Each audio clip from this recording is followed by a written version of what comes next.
compartir el video y luego ella se va a conectar, ¿sí? Vamos a dar inicio.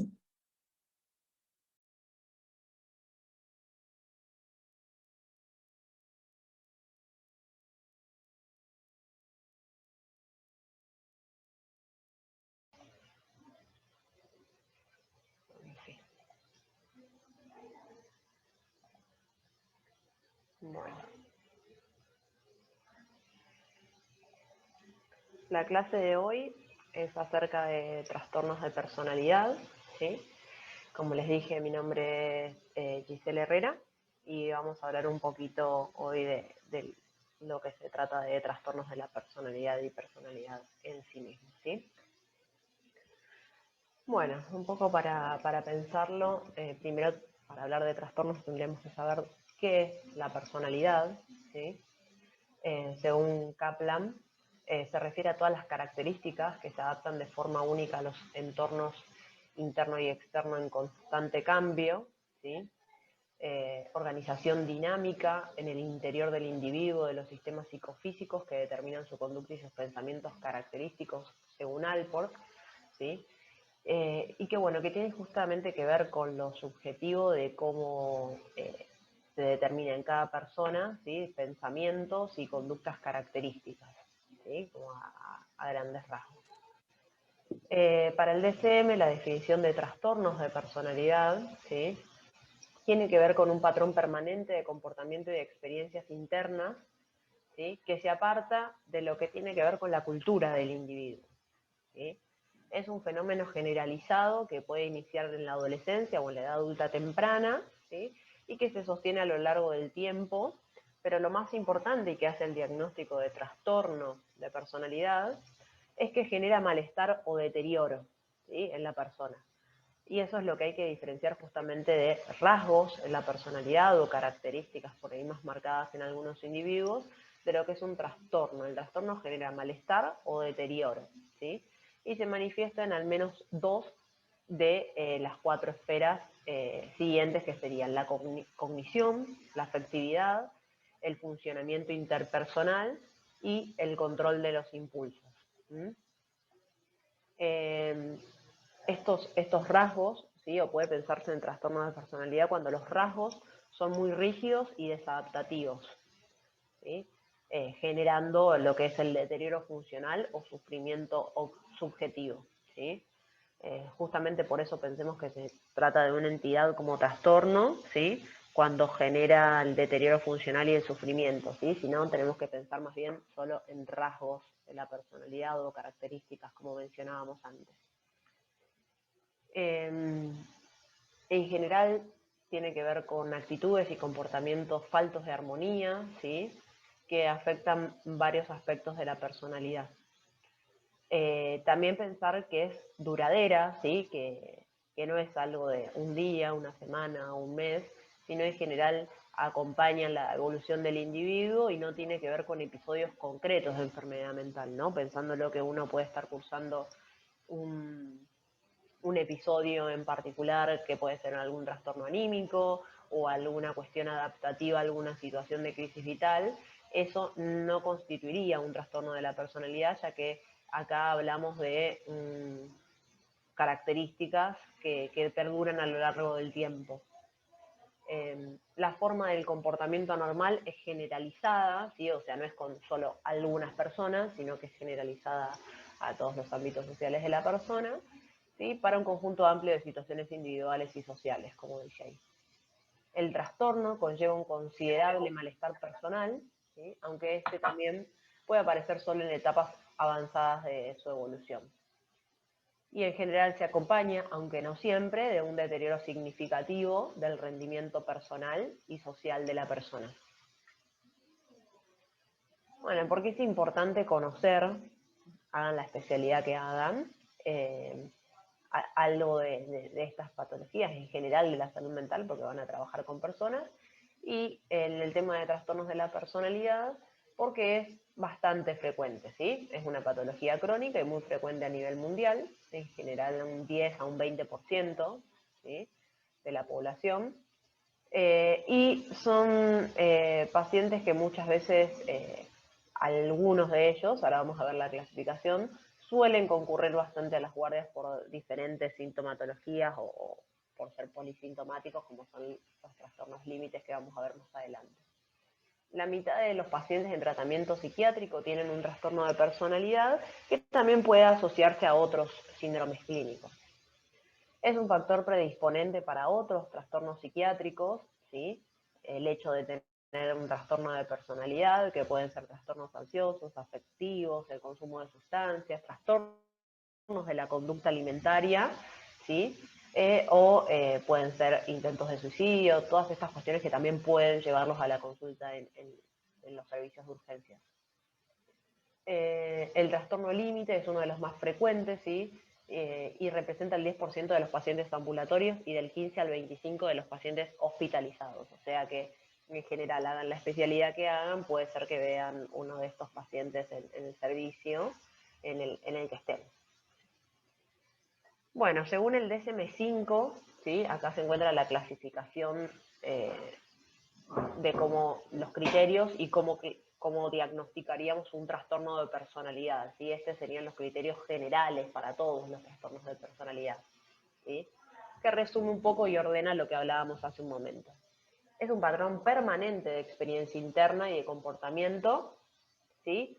Que justamente es apartado de lo que es la cultura del sujeto. Eso lo vamos a ver porque lo tenemos que entender en un contexto. Quizás hay culturas en donde en general la personalidad o la forma de ser de la mayoría de la población, no sé, es introvertida o es de poco hablar, o por determinada cultura, no sé, no se saludan o no le hablan directamente a las mujeres, no sé, cuestiones por ahí más características de cada tipo de cultura que puede ser entendida como entre la normalidad en determinado grupo de personas. Entonces, para definir que esa experiencia interna o comportamiento es anormal, tenemos que entenderla en un contexto, ¿sí? En un contexto de tiempo y grupo social. Y que este patrón se manifiesta en dos o más de las áreas siguientes, ¿sí? Como dijimos antes, cognición, afectividad, actividad interpersonal o en el control de los impulsos, ¿sí? Debiera estar afectado en dos o más de esas áreas. Y que el patrón es persistente e inflexible y se extiende a una amplia gama de situaciones personales y sociales. Estas dos características, como decimos, que son inflexibles o rígidas y que se extiende a todas las áreas o a una amplia gama de situaciones personales y sociales, es parte de lo que nos permite hacer el diagnóstico, ¿sí? Para no pensar en situaciones puntuales o solo rasgos. Provoca malestar clínicamente significativo o deterioro social o laboral o de otras áreas. El patrón es estable y de larga duración, ¿sí? Es persistente y no es atribuible a una manifestación o a una consecuencia de otro trastorno mental. Este patrón no es debido a efectos fisiológicos directos de una sustancia, por ejemplo una droga o medicamento, ni a una enfermedad médica, ¿sí? Bueno, eso sería como para describir cualquier tipo de trastorno de la personalidad. Además de eso, podemos clasificarlo, ¿sí? En diferentes grupos, ¿sí? Donde el grupo A, B y C tiene diferentes tipos de trastornos de personalidad con sus características determinadas que ahora vamos a ver, y están agrupados por cierta relación o similitud entre ellos, ¿sí? El grupo A consiste en el trastorno de personalidad paranoide, en el trastorno esquizoide y en el trastorno esquizotípico. El grupo B en el trastorno de personalidad antisocial, el narcisista, el histriónico y el límite o borderline, que es el que hablábamos que es uno de los más frecuentes también. Y el grupo C, el trastorno de personalidad por evitación, por dependencia y el trastorno de personalidad obsesivo-compulsivo. Acá en este cuadro están un poco las prevalencias, ¿sí? De cada uno. Como ven, el límite o borderline tiene entre 2 a 3%, ¿sí? El antisocial también, de 1 a 5. El clúster B es uno de los que más aparece o que por ahí pueden llegar a ver un poco más tanto el límite, ¿sí? Por ahí como el histriónico en tratamiento. ¿Sí? Ahora vamos a ver la característica de cada uno. El grupo A serían el grupo de los pacientes, entre comillas, ¿no? Como para que ustedes se acuerden, raros o excéntricos, ¿sí? Los criterios para diagnosticar el trastorno de personalidad paranoide, ¿sí? Son pacientes que, como bien dice la palabra, lo que más predomina dentro de su sintomatología tiene que ver con una actitud suspicaz o paranoide para con los demás, ¿sí? Como dice en el primer criterio, esto hace que los motivos de otros se interpreten como malévolos o maliciosos, aparece en la edad adulta y está presente en diversos contextos, ¿sí? Y se manifiesta por 4 de los siguientes.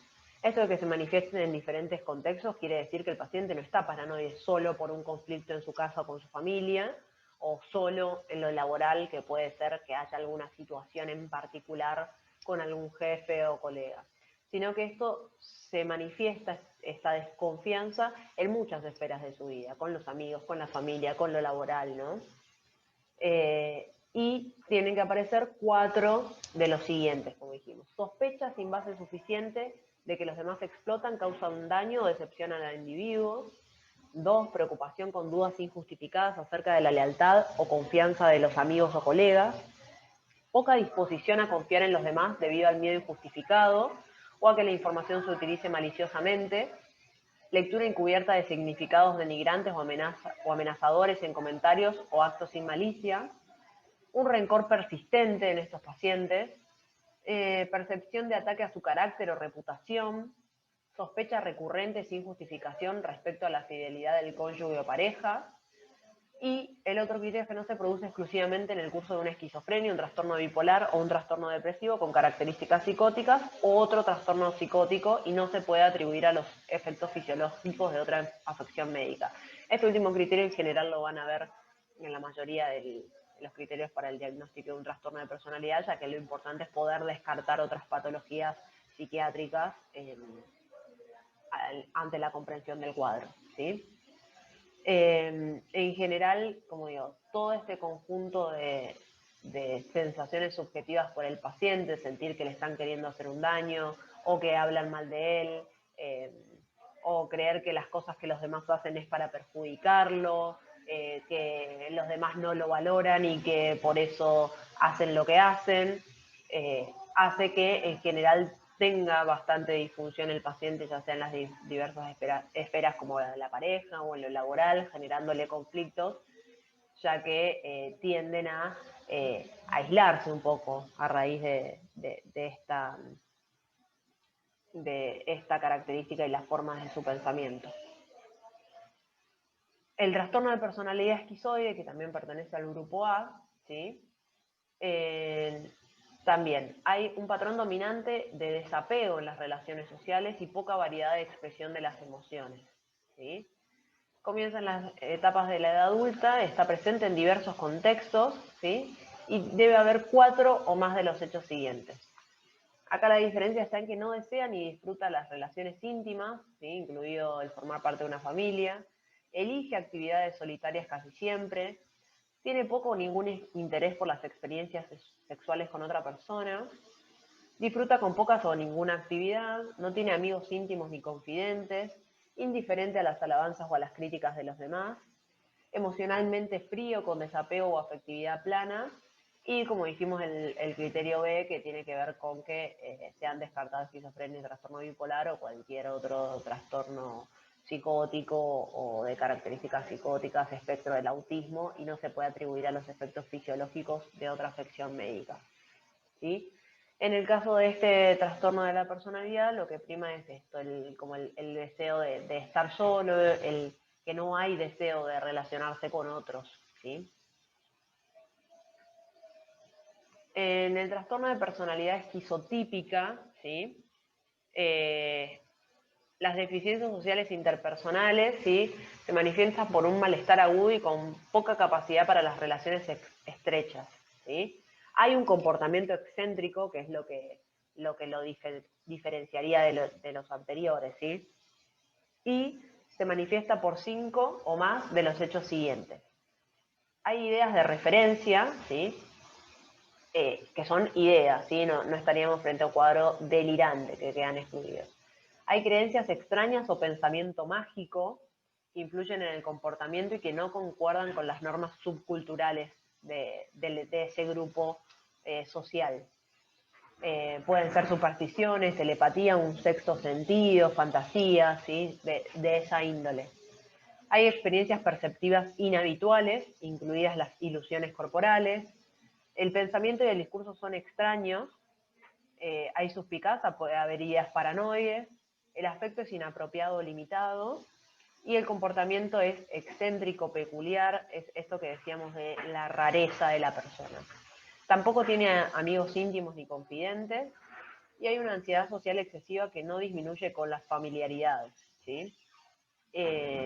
Esto, por ejemplo, a pesar de que van al colegio, al mismo colegio, que va, no sé, tiene el mismo grupo de personas que ve todos los días en determinado lugar, esa ansiedad, esa dificultad para relacionarse no disminuye con eso, con los familiares más cercanos, ¿sí? Y en general tiene más que ver con miedos paranoides que a juicios negativos sobre el mismo, ¿no? A que se den cuenta de cómo es o hacer alguna crítica sobre su forma de ser. Y como los anteriores, tampoco se produce en el curso de una esquizofrenia, un trastorno bipolar o un trastorno depresivo, ¿sí? Ni tampoco dentro del autismo, que también sería un diagnóstico diferencial. Bueno, en el grupo B, ¿sí? Que en general vamos a estar hablando de trastornos de la personalidad que se caracterizan por lo dramático, lo emocional o lo errático, ¿sí? La inestabilidad de estos pacientes, vamos a encontrar los siguientes, ¿sí? Que hablábamos del antisocial, el narcisista, el histriónico y el límite. En principio, el trastorno de personalidad antisocial, ¿sí? Se trata de un patrón dominante de inatención y vulneración de los derechos de los demás, ¿sí? Aparece quizás en la adolescencia, a partir de los 15 años, y que se manifiesta con 3 o más de los hechos siguientes. En general hay incumplimiento de las normas sociales, ¿sí? Respecto a los comportamientos entre la legalidad y la ilegalidad, ¿sí? Engaño, que se manifiesta por mentiras repetidas. Hay impulsividad o fracaso para planear con antelación. Puede haber irritabilidad y agresividad. Desatención imprudente de la seguridad propia o de los demás.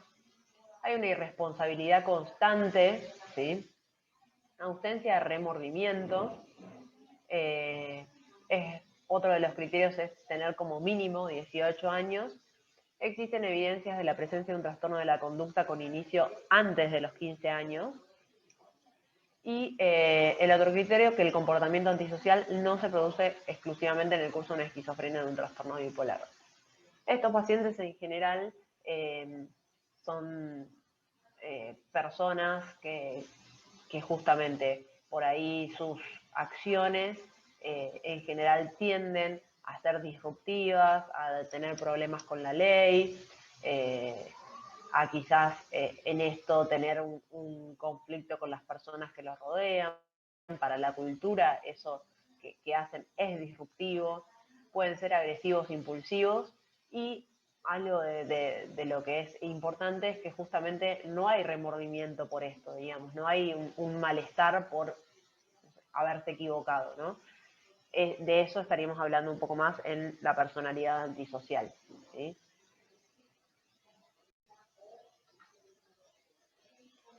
En el trastorno límite de la personalidad, que es la otra clasificación dentro del grupo B, es un patrón dominante de inestabilidad de las relaciones interpersonales, de la autoimagen, de los afectos, y hay impulsividad intensa, ¿sí? En general comienza en la edad adulta y se presenta en diferentes contextos de la vida del individuo, ¿sí?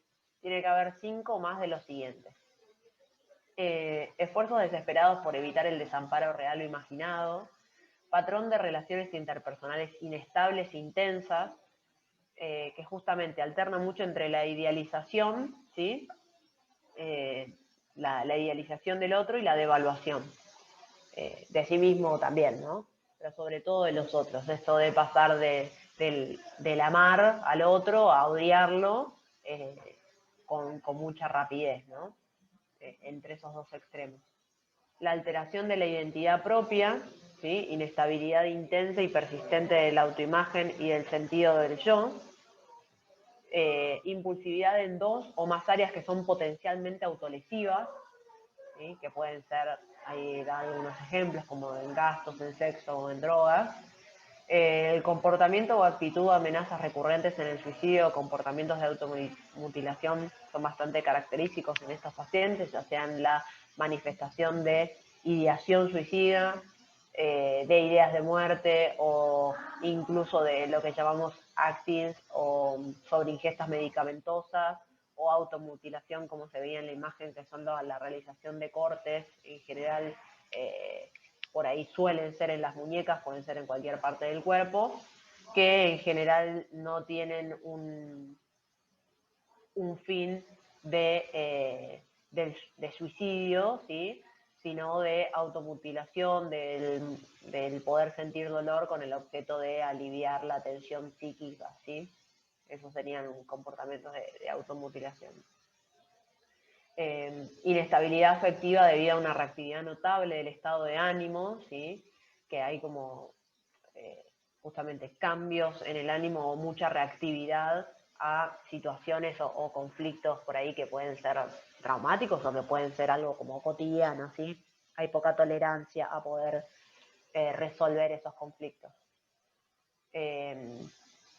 Una sensación crónica de vacío, que esto es una de las cosas que más caracteriza a los pacientes con trastorno límite. Enfado inapropiado e intenso, dificultad para controlar la ira, también es algo que caracteriza a estos pacientes. Y muchas veces aparecen ideas paranoides transitorias relacionadas con el estrés o síntomas disociativos graves, ¿sí? Las ideas paranoides muchas veces aparecen en el contexto, pueden ser de conflictos graves con familiares o en el trabajo, y los síntomas disociativos, ¿sí? Que tienen que ver con la desconexión, ¿sí? En situaciones por ahí estresantes también, pueden aparecer en estos pacientes, son como más proclives a que les sucedan. El trastorno histriónico de la personalidad, que también pertenece al grupo B, es un patrón de emotividad excesiva, de búsqueda de atención, empieza en las etapas de la edad adulta y se manifiesta por síntomas de los siguientes. Es un paciente que le molesta no ser el centro de atención, la interacción con los demás muchas veces o con frecuencia tiene un comportamiento sexualmente seductor, provocativo, que suele ser inapropiado, ¿sí? Que no, digamos, genera en los demás una reacción y una cierta crítica, ¿no? Presenta cambios rápidos y expresión plana de las emociones, utiliza constantemente el aspecto físico para atraer la atención. El estilo de hablar de estos pacientes en general tiene que ver con las impresiones, digamos, como con lo más superficial, porque carece de detalles, tiene mucha autodramatización, teatralidad y expresión exagerada de la emoción, es sugestionable y considera que las relaciones son más estrechas de lo que son en realidad. Esa gente que cree que no sé, por ver algunas veces a alguien son amigos o que hay más confianza de la que en realidad tienen con otras personas. Otro, y por último, de las clasificaciones dentro del grupo B es el trastorno de personalidad narcisista, donde hay un patrón dominante de grandeza, ya sea en la fantasía o en el comportamiento de esa persona. Tiene necesidad de admiración y hay mucha falta de empatía. Esto comienza también en la vida adulta y se presenta en diversos contextos, manifestándose con síntomas de los siguientes, ¿sí? Sentimientos de grandeza y prepotencia, esto como de exagerar sus logros, sus talentos. Él cree que tiene que ser reconocido por los superiores, como que los demás no reconocen lo que él vale o lo que es. Absorto en fantasías de éxito, de poder, de brillantez. Cree que es un ser especial y único y que solo pueden comprenderle a él o relacionarse con otras personas que tienen ese estatus similar a él, que son especiales. Tiene una necesidad excesiva de admiración, no le gusta estar en lugares o grupos donde no es admirado o es de alguna manera visto por los demás y siendo el centro de atención. Muestra un sentimiento de privilegio, ¿sí? explota las relaciones interpersonales. En general, justamente, son personas que van a tratar de orientar sus vínculos para obtener beneficios, ¿sí? O para los fines que quiere conseguir. Carece de empatía, le cuesta mucho reconocer los sentimientos de los demás o las necesidades de los otros, y con frecuencia envidia a los demás o cree que estos sienten envidia de él. Comportamientos o actitudes arrogantes y de superioridad. Esas serían algunas de las características del narcisista. Dentro del grupo C, estas personalidades en general se caracterizan por ser ansiosos o temerosos, ¿sí? Acá teníamos el trastorno de personalidad evitativo, el dependiente y el trastorno de personalidad obsesivo-compulsivo. El evitativo es un patrón dominante de inhibición social, sentimientos de incompetencia, hipersensibilidad a la evaluación que comienza en las primeras etapas de la edad adulta. Se caracteriza por 4 más de los siguientes. Evitar las actividades laborales que implican un contacto interpersonal significativo por miedo a la crítica, a la desaprobación o el rechazo. Está poco dispuesto a establecer relación con los demás, a no ser que esté seguro de ser apreciado.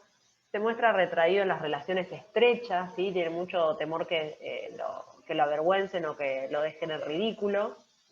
Le preocupa ser criticado o rechazado en las situaciones sociales.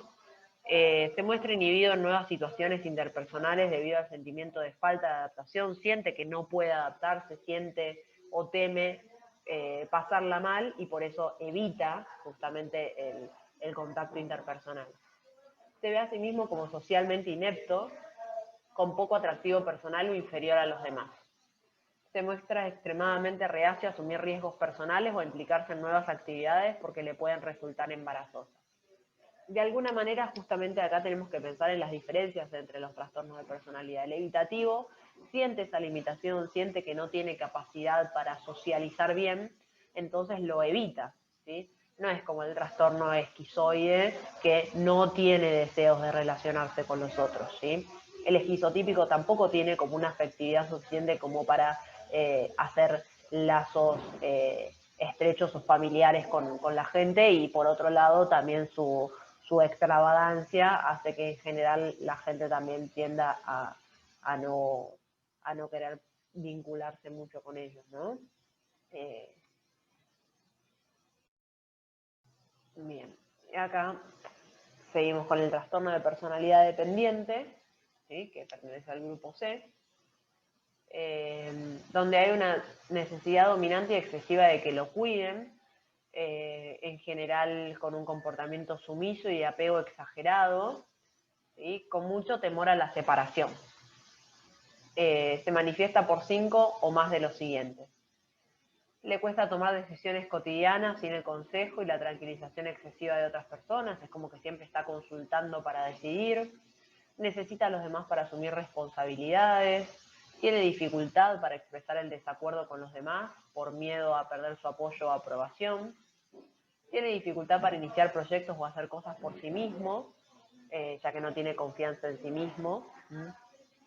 Va demasiado lejos para obtener la aceptación y el apoyo de los demás, hasta el punto de hacer cosas que en realidad le desagradan y por caer bien o por ser aceptado las hace igual. Se siente incómodo e indefenso cuando está solo por miedo o exageración a ser incapaz de cuidarse de sí mismo. Cuando termina una relación estrecha, busca con urgencia otra relación para que le cuiden y apoyen, y siente una preocupación no realista por miedo a que lo abandonen y tenga que cuidar de sí mismo, ¿sí?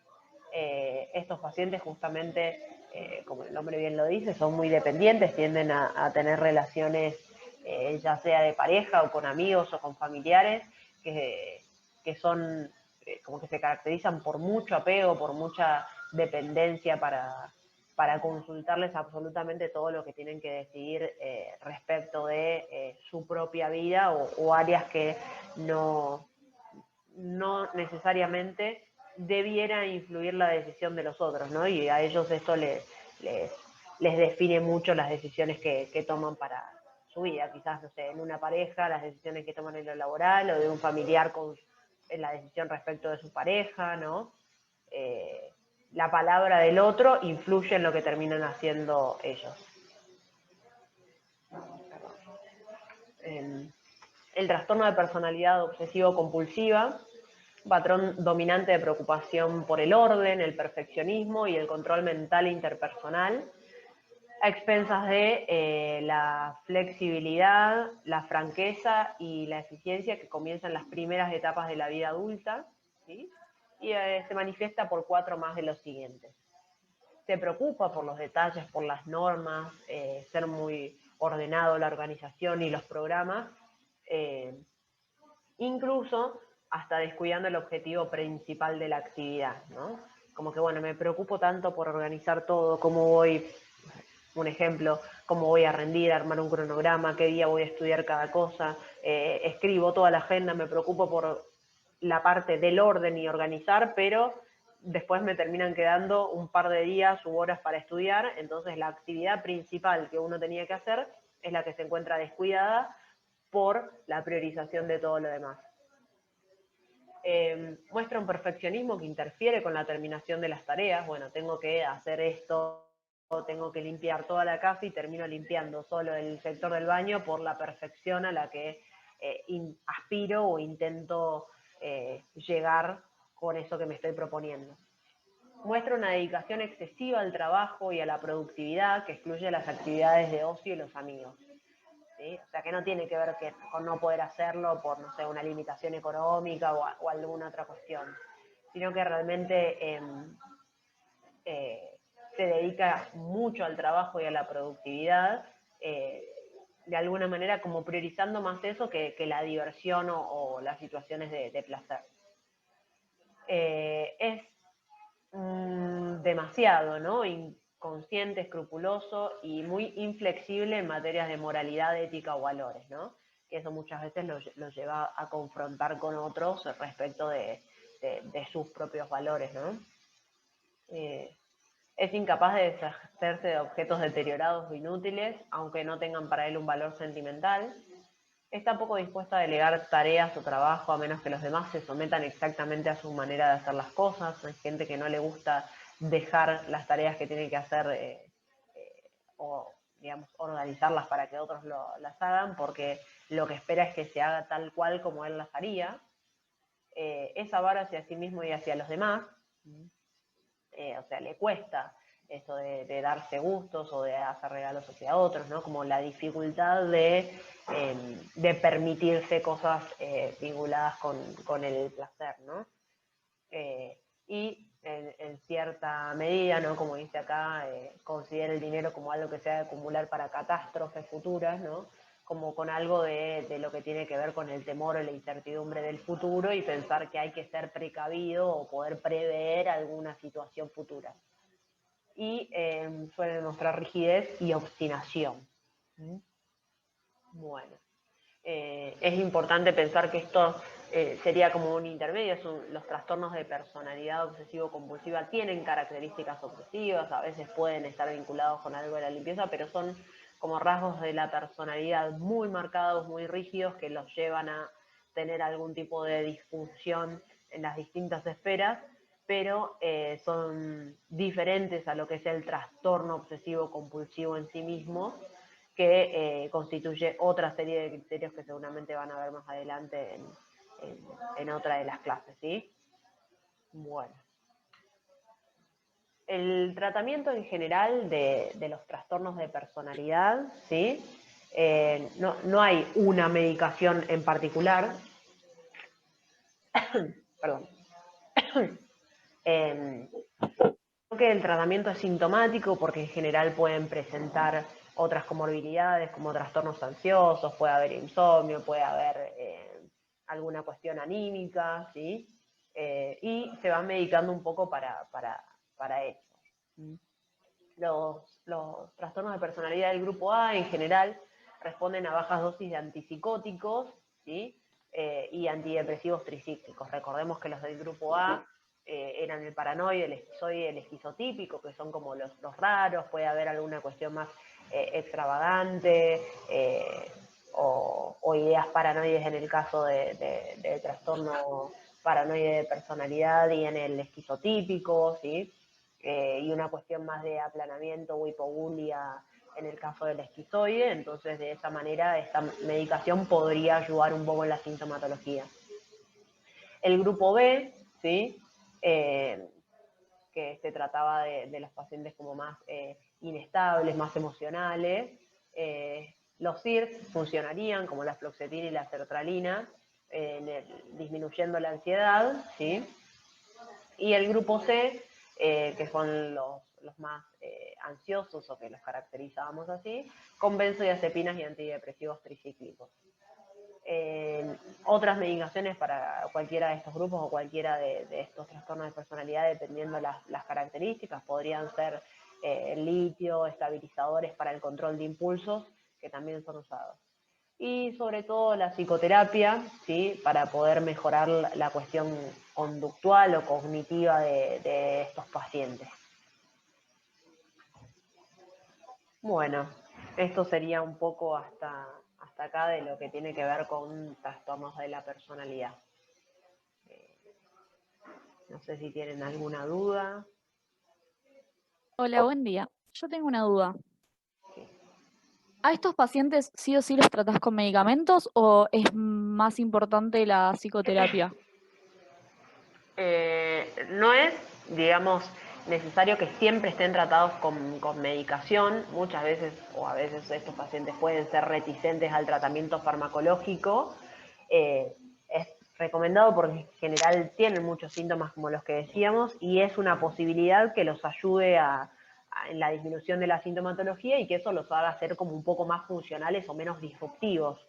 Pero, por otro lado, también te digo, la medicación no es que cambia su personalidad o dejan de tener ciertas características, sino que uno con la medicación intenta disminuir los síntomas, pero la psicoterapia sería lo que los ayuda quizás a tomar más conciencia de la enfermedad o a hacer insight en ver sus características y cuáles son como las más disruptivas y las que les hacen tener dificultades con el entorno, ¿no? En este caso la psicoterapia, por así decirlo, es lo que ayuda más a la mejoría del trastorno, ¿no? La medicación, por ejemplo, si un paciente solo tomara medicación y no trabaja acerca de los rasgos de personalidad que le generan conflictos con otros y no intentan modificarlos, seguramente va a seguir teniendo la disfunción previa al inicio del tratamiento, digamos, y no se va a modificar nada. En ese sentido, quizás pienso que la psicoterapia es bastante importante y no es la que no puede faltar. Entonces, si un paciente inicia con tratamiento con psicofármacos y psicoterapia, puede ser que en algún momento se hace, digamos, todo lo correcto, sigue el tratamiento, etcétera, le retiren los fármacos y pueda seguir con psicoterapia. Podría llegar, es el caso. En general, los trastornos de personalidad, como digo, digamos, hay como un espectro, digamos, puede ser un trastorno de personalidad relativamente adaptado, no tan disfuncional, y hay trastornos de personalidad que son muy graves, que por ahí necesitan del sostén o ambas herramientas, ¿no? Lo farmacológico y la psicoterapia, eso es como el caso a caso. Claro, sería más personal de cada uno de los pacientes. Exactamente, sí. Y una pregunta, o sea, ¿puede en algunos casos empezarse con psicoterapia y después ver si se agrega un tratamiento farmacológico? También, sí, sí. Eso Que no es tan obviamente grave. requiere justamente de la evaluación por profesionales inicial y en el control evolutivo del paciente, ver si hay cierta mejoría con la psicoterapia o no, o si es algo muy disfuncional. En general, cuando se acercan a tratamiento es porque hay un malestar subjetivo, ¿sí? Que el paciente intenta o quiere cambiar. Entonces, bueno, lo farmacológico es una herramienta para aliviar ese malestar.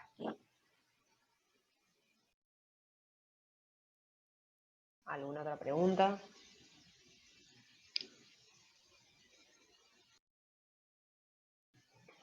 Se entendió más o menos la caracterización de los grupos y la clasificación, que bueno, eso sí es como para leer y estudiar y saber cuáles son los criterios y cuántos criterios se requieren para poder hacer un diagnóstico de personalidad.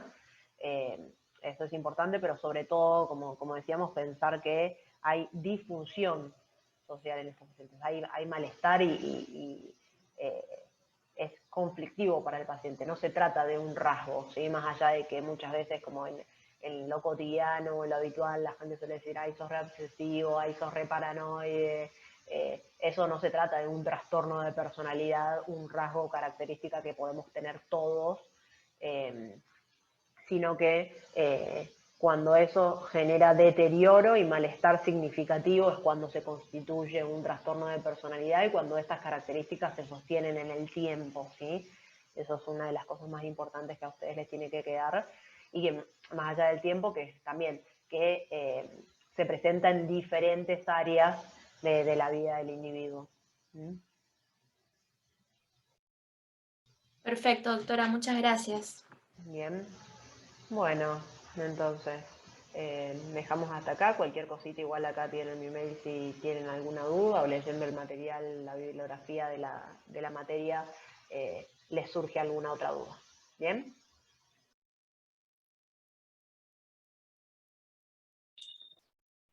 Bueno, chicos, terminó la clase. Doctora. Hola, ¿qué escucha? tal? Buen día a Hola, todos. doctora. ¿Cómo le va? No la vemos. Puede prender el... No sé si va a prender el video y la pantalla. Bueno, la dejo con los alumnos, doctora. Perfecto, gracias. No estoy pudiendo prenderlo, pero Bueno, sí. medio trabado el celular, pero bueno. Bueno, ¿de la clase alguno tiene alguna pregunta? ¿Alguna duda?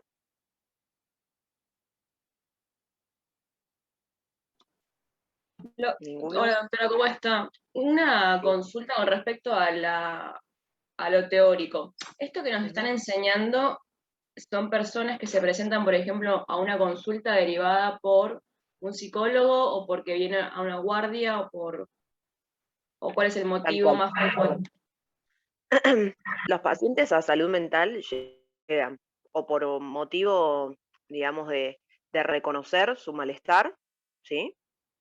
Que se den cuenta que la están pasando mal y por eso llegan, ya sea habiendo consultado por primera vez a un psicólogo y ese psicólogo los deriva, o se acercan para una admisión común, ¿no? Pero teniendo conciencia de sus síntomas. O, por otro lado, muchas veces el paciente no tiene conciencia de que esos síntomas están más vinculados a lo emocional o a su personalidad o a otro tipo de, digamos, como pueden ser, no sé, síntomas físicos, pero que estén relacionados con lo emocional, y ahí son derivados muchas veces por otros médicos, otros colegas de otras especialidades o traídos por su familia, ¿no? Y eso va a diferir en cada patología. Pónganse, no sé, ya tuvieron la clase de esquizofrenia, muchas veces el paciente no percibe como problemático sus ideas delirantes o su conducta desorganizada y es traído por familiares. En el caso de los trastornos de personalidad suele ser variado porque a veces vienen porque se dan cuenta y objetivan que les está siendo muy difícil llevar a cabo las actividades o no sé, o tienen muchos conflictos en las distintas esferas, no sé, en lo laboral, en lo personal, con sus parejas o con su familia, y vienen a consulta, o a veces no perciben esta disfunción y pueden tener problemas de agresividad o violencia o consumo de sustancias y son traídos por familiares. En el caso de los trastornos de personalidad se dan ambas posibilidades. Ok, genial. O sea que a eso se refiere con que tienen malestar o deterioro, ya sea con su persona y con las relaciones interpersonales que tienen, que les afectan la vida Claro, tal diaria, cual. sería. O sea, son Tal conscientes cual. de lo que les está pasando, algunos. Algunos, depende la gravedad del trastorno de personalidad, ¿no? En esto también es, por ejemplo, lo que hacemos la diferencia en cuanto al tratamiento. Hay trastornos de personalidad un poco más leves o menos graves y trastornos de personalidad muy graves que, por ejemplo, tienen muchas comorbilidades. Entonces esos pacientes a veces requieren de un tratamiento combinado como un poco más intensivo, ¿no? Como sea más allá de la psicoterapia, medicación. Y hay otros trastornos de personalidad que quizás hay un poco de disfunción, no sé, en la pareja, con los amigos, pero, no sé, no tienen, perdón, violencia, otras situaciones y pueden ser pacientes que quizás no requieran de una medicación, ¿no? Al momento de iniciar el tratamiento. Claro, y en el caso de una persona que tiene un trastorno de personalidad del grupo A, no sé, creo que era esquizoide, no, Esquizoide, esquizotípico, sí. en ese caso, si tiene como una clínica bastante característica del trastorno de la personalidad, yo le puedo dar dosis bajas para, no sé si prevenir sería la palabra, una esquizofrenia, por ejemplo, o no. A ver, no es que se usan como prevención, sí, obviamente, digamos, muchas veces lo que antecede a un primer episodio psicótico, ¿no? En el curso de la formación de una esquizofrenia puede ser un trastorno de personalidad del clúster A de base, ¿no? Muchas veces cuando se indaga en la historia de ese paciente que diagnosticamos con esquizofrenia, había, ¿no? Ya una cierta evolución desde su adolescencia que nos hace pensar, o que en ese momento cualquiera diagnosticaría un trastorno de personalidad del clúster A. Pero en esos pacientes, cuando por ahí sí vienen a tratamiento, es muy importante la psicoeducación, que la familia también vaya entendiendo un poco lo que le pasa y ayudarlo a tratar de reconectar un poco, ya sea, por ejemplo, estos pacientes suelen tener dificultades para lo social, ¿no? Para sociabilizar con otros. Bueno, ayudar y brindar herramientas en eso, estimular, como para ver si de alguna manera podemos evitar el desenlace, ¿no? O el curso a una patología más grave, ¿no? Y puede ser que requieran, porque algunos de estos pacientes, si bien no es lo que caracteriza, ¿no? Como tener las ideas delirantes o conducta desorganizada, puede aparecer en algún momento. Entonces ahí pueden medicarse, o también si el paciente lo acepta, si hay algo que nosotros veamos que pueda llegar a responder con antipsicóticos, en general atípicos, los podemos indicar. ¿Por qué? Porque los antipsicóticos atípicos, sobre todo, funcionan mejorando los síntomas negativos, ¿no? O esa es como un poco la perspectiva del perfil farmacológico, que es como lo más característico de estos pacientes, ¿no? Como la hipobulia, el no tener ganas de hacer nada, o no sociabilizar, estar muy encerrados en la casa, ¿no? Gustos peculiares. Entonces, en eso van a ayudar un montón. Y sin duda, cuando aparecen síntomas positivos, como te decía, no sé, alguna ideación delirante o una ideación bizarra que se está tornando delirante, ¿sí? Ahí, por supuesto, convendría adjuntar un antipsicótico, ¿no? Genial, No sé si perfecto. eso respondió un poco la pregunta, si se entendió. Sí, sí, o sea, leyendo esto o viendo la clase fue como, para diagnosticar un trastorno tienen que cumplir con, bueno, 3 o más, o 4 más criterios, o 5 más criterios, dependiendo del trastorno, pero Sí. la personalidad de la persona puede estar dada por rasgos de lo que se describe acá. No sé, por ejemplo, una persona puede tener un rasgo narcisista porque tiene una actitud arrogante o soberbia, o es una cuestión de personalidad cultural Claro, de... bueno, pero eso era lo que decíamos. Tener un rasgo, ¿no? Es algo que tenemos todos. Alguno puede ser, dirá, ay, yo me siento más identificado con esto, pero no sé, con alguien más narcisista, o me lo han dicho, me han dicho que soy muy obsesivo porque estoy siempre con la limpieza, pero siempre que eso sea solo un rasgo de nuestra personalidad y que no es algo marcado y disfuncional, no se trata de un trastorno de personalidad, ¿no? O sea, las personalidades tienen características, Claro, sí, sí. ¿no? Por eso, el trastorno de personalidad tiene más criterios y tiene que haber varias características que se den a la vez durante un tiempo para decir que el paciente sufre de un trastorno de personalidad. Claro, si yo me refería a que si se podría decir que una persona tiene un rasgo narcisista más no un trastorno. Claro, por eso es lo que te digo, Ah, eso ok, es lo que ocurre habitualmente, digamos, en un paciente que, en un paciente no, en todas las personas, digamos, ajá. no sé, por ejemplo, cada uno podría decir, yo tengo un rasgo que parece medio obsesivo porque, no sé, soy muy, muy dedicada, muy, no sé, exigente con la limpieza, ponete, ¿no? Un ejemplo. Ujú. Otro dirá, yo tengo un rasgo medio paranoia porque me doy cuenta que siempre me preocupo, que capaz los demás... Esos son rasgos y es algo como dentro del parámetro de lo normal. Cada personalidad es distinta, ¿sí? Ok, Está genial. perfecto lo que decís. Dale, dale. Sentí que me autodescribí con todos estos con todas estas descripciones, gracias. Está bien. Yo tengo una duda. Para diagnosticar se tarda mucho o, digamos, obviamente va a depender de si es simple o severo el Claro. trastorno, pero cuánto más o menos, digo, si es muy difícil diagnosticar cuando uno identifica quizás en el grupo en el cual está el paciente. Y depende, porque como decíamos, o como acabas de decir, depende un poco de la severidad. Hay trastornos de personalidad que por ahí son estables durante algún tiempo, en algún momento muestran frente a alguna situación de estrés mucho más sus rasgos, y ahí es donde uno puede evidenciar la conflictiva y el trastorno de personalidad, y, y como que uno demoraría más o por ahí sospecha otros tipos de diagnósticos, ¿no?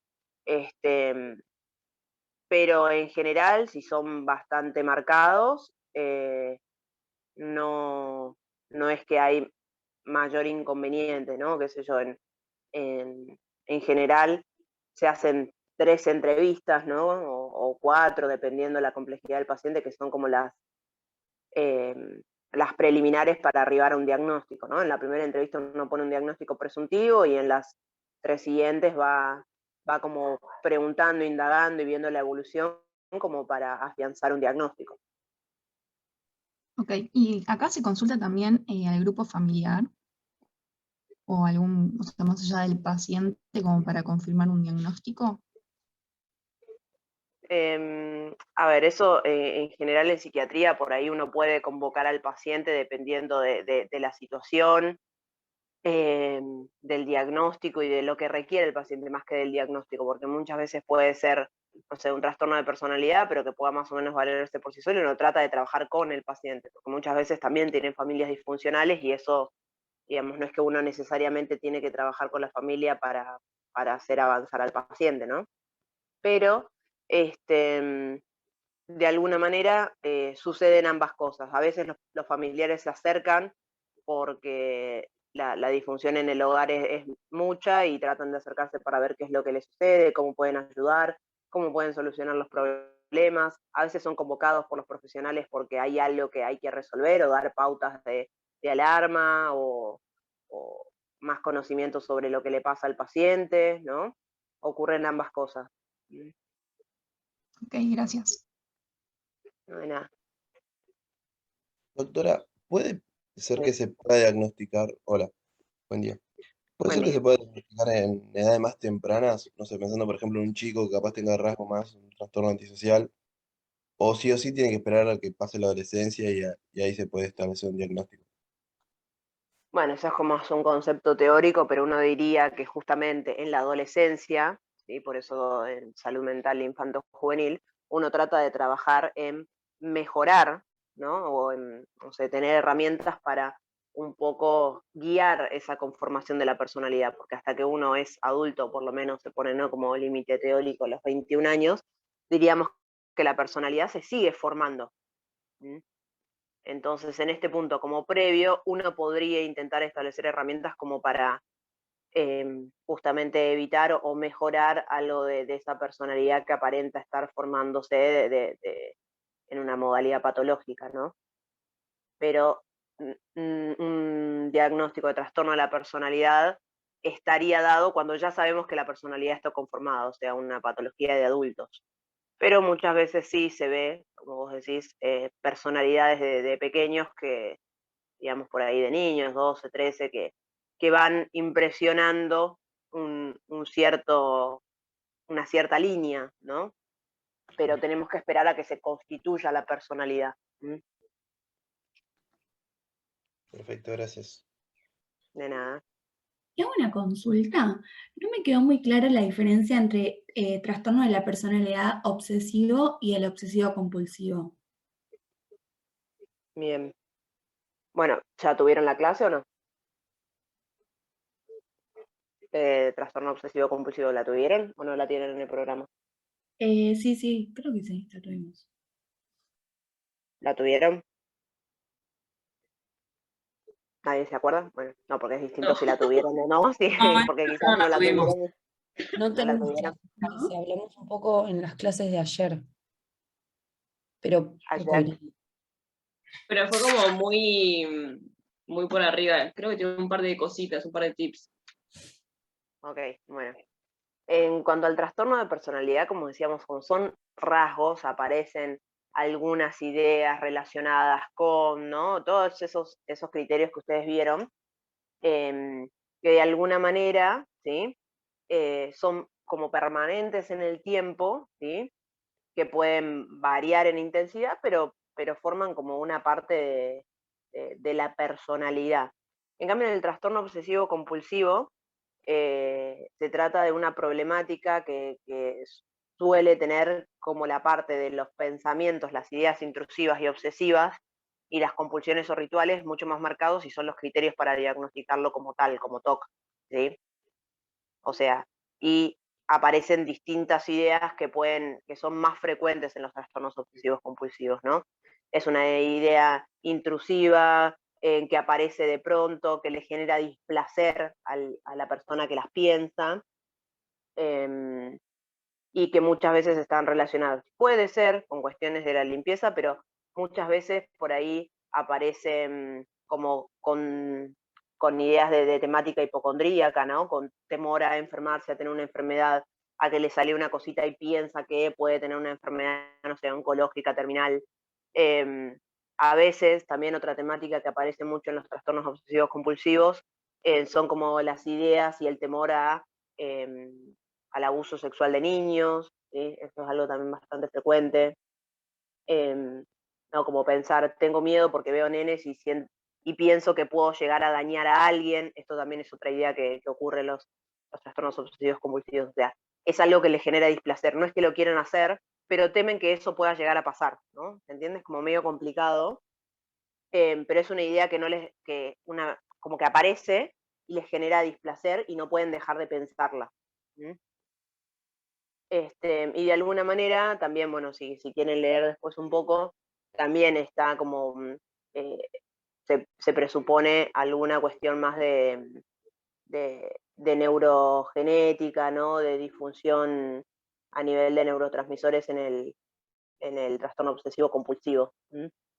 Y después, bueno, también por otra parte, además de toda esta cuestión de la ideación, las compulsiones o rituales que consistirían en acciones en particular que ayudan a disminuir la angustia de estas ideas, ¿no? Bueno, cada vez que pienso que, no sé, al mirar un nene, puedo llegar a dañarlo, a lastimarlo, lo que hago es, no sé, tocar 3 veces algo de madera, supónganse, ¿no? Eso es algo como muy marcado, pero son esas cosas las que podrían ocurrir, lo que consideramos compulsiones o rituales, algo que no puedo dejar de hacer, una acción, para aliviar la angustia de esas ideas obsesivas, ¿no? Como bastante más marcado estos criterios. Bárbara, muchas gracias. Bien. ¿Alguna otra duda? Y en el caso... Ah, perdón. Sí, sí. Yo quería preguntar si el tratamiento farmacológico es de por vida y si solo, o sea, como que curaría este trastorno o solo trata los síntomas.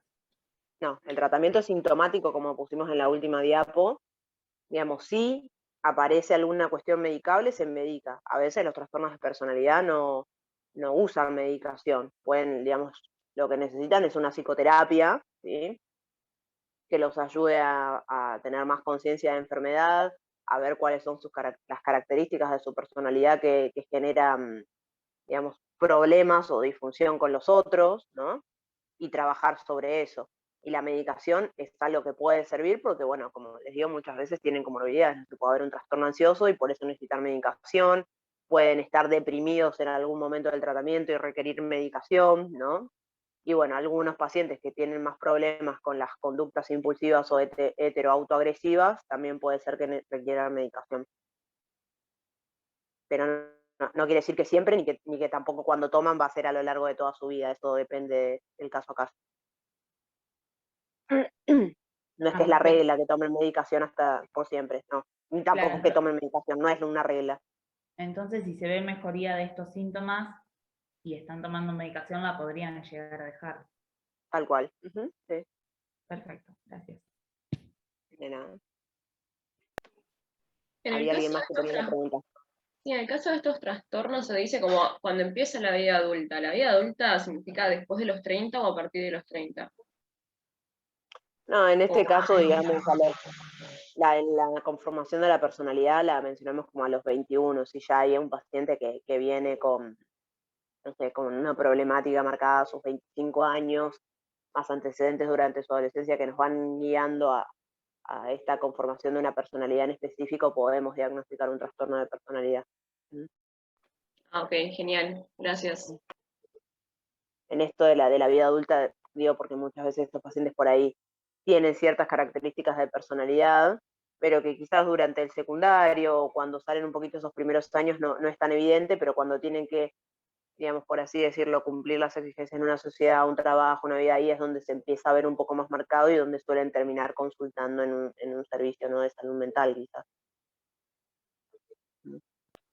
Claro, sí. Gracias. De nada. Bueno, ¿alguna otra duda?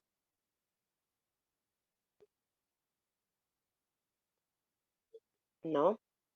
Bueno, cualquier cosa, igual ahí tienen mi mail, mi correo. No sé si leyendo también el material tienen alguna otra duda. Yo más o menos las diapos que puse son todas del, del PDF que están ahí en la clase, como para explicarlas un poco y que podamos hablar de eso. Pero bueno, si lo necesitan me pueden escribir. Bien. Perfecto, muchas gracias, doctora. Gracias, doctora. Bueno, Gracias. suerte. Chau, chau. Éxitos. Hasta luego.